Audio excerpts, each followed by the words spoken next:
Hey guys, and welcome to our 5.5 video notes on standard form. So let's do a little review from chapter 4 first. Here we're going to make a table of solutions and sketch a graph of each linear equation.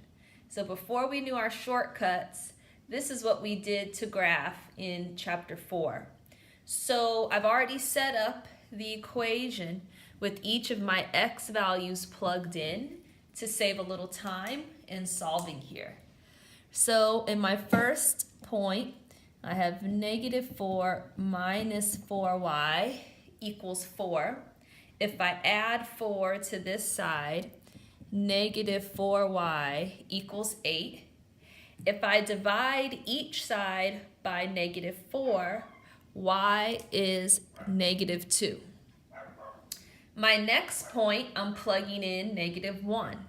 2 times -1 is -2 minus 4y equals 4.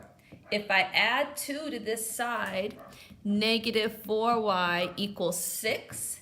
So if I solve for y, I divide each side by -4, reducing my fraction.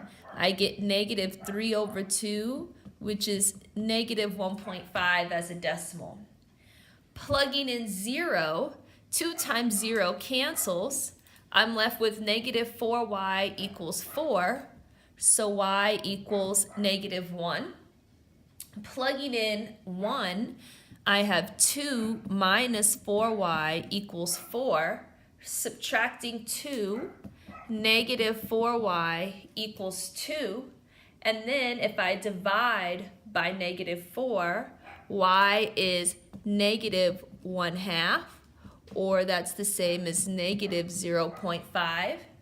And last but not least, if I plug in 2, 4 minus 4y equals, equals 4. If I subtract 4 from this side, -4y equals 0. And then dividing by -4, y equals 0.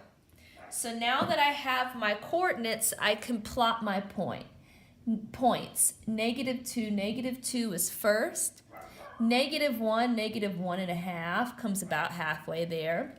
0, -1. 1, -0.5. And 2, 0. So if I draw my line here, is my graph.